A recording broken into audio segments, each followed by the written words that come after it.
नमस्कार साथियों, मैं राजेंद्र मंडलोई आपका हमारे चैनल पर स्वागत करता हूं और आज का हमारा वीडियो है कक्षा 11वीं वार्षिक परीक्षा 2020-21। विषय है इकोनॉमिक्स मतलब अर्थशास्त्र।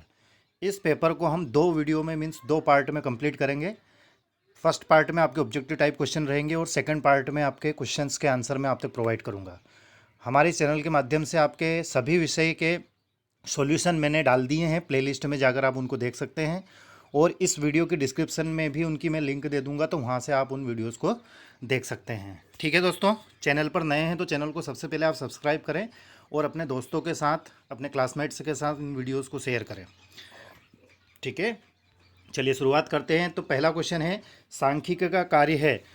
तो पहला ऑप्शन है जटिलता को सरल बनाती है। दूसरा है श्रेष्ठ प्रश्नावली के गुण हैं। तो उपयुक्त सभी हैं, जैसे प्रश्नों का उचित क्रम, सरलता, प्रश्नों की सीमित संख्या। तो ऑप्शन नंबर डी जो है वो सही रहेगा, उपयुक्त सभी। अगला है तथ्यों या आंकड़ों का विशेषताओं के आधार पर किया जाने वाला वर्गीकरण कहलाता है। तो गुणात्मक वर्गीकरण कहलाता है। अगला है आयत चित्र है, तो वो द्विविमीय आरेख है।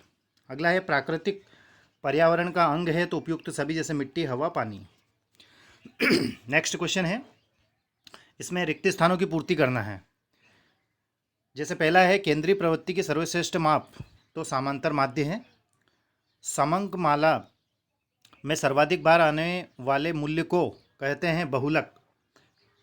माध्यिका की गणना के लिए श्रेणी को क्रम में व्यवस्थित किया जाता है। तो आरोही या फिर अवरोही क्रम में, मतलब बढ़ते हुए क्रम में या फिर घटते हुए क्रम में। अगला है वर्ग अंतराल 25-30 का मध्य बिंदु है 27। माध्य से लिए गए विचलनों का बीजगणितीय योग होता है 0। और आगे बढ़ें तो सत्य असत्य बताना है। जैसे प्रमाप विचलन समांतर माध्य से निकाला जाता है, सत्य है। P0 आधार वर्ष की मात्रा प्रदर्शित करता है, असत्य है। ब्रिटिश काल में भारत की राष्ट्रीय आय की गणना का पहला प्रयास फिडले सिराज ने किया था, असत्य है।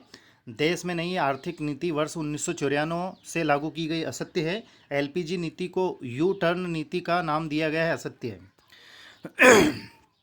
अगला है एक वाक्य में उत्तर देना है, एक प्रश्न एक वाक्य में। जैसे एलपीजी का पूर्ण रूप लिखिए, तो लिक्विड पेट्रोलियम गैस। ठीक है। साख क्या है? तो साख का सामान्य अर्थ है ऋण। साख ऋण से व्यवस्था में निवेश के लिए धन उपलब्ध होता है। ठीक है, अर्थव्यवस्था में धन उपलब्ध होता है। बफर स्टॉक किसे कहते हैं? आगे बढ़ते हैं, मानव निर्माण के प्रमुख स्रोत लिखिए। तो शिक्षा में निवेश, स्वास्थ्य में निवेश, जनसंख्या। भारत में मानव पूंजी निर्माण, माफ़ कीजिएगा, इस प्रश्न को आप छोड़ दीजिए ना, क्योंकि यहाँ पर थोड़ा सा कन्फ्यूजन हो रहा है। तो नेक्स्ट पार्ट में मैं इस क्वेश्चन का आंसर मैं आपको दूंगा। आगे बढ़ते हैं। अब सही जोड़ियाँ बनाना है। जैसे कॉलम अ को कॉलम ब से जोड़ना है। चिपको आंदोलन, तो इसका संबंध है सुंदरलाल बहुगुणा से। साग का संबंध है दक्षिणी देशों का समूह। EU का संबंध है यूरोपीय देशों का संघ। G20 का संबंध है 20 देशों का समूह।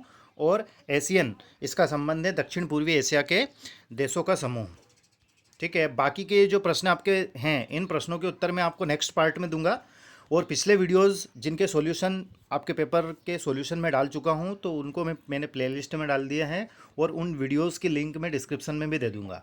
ठीक है दोस्तों, किसी प्रकार का कोई डाउट या कोई क्यूरी रहे तो आप पूछ सकते हैं।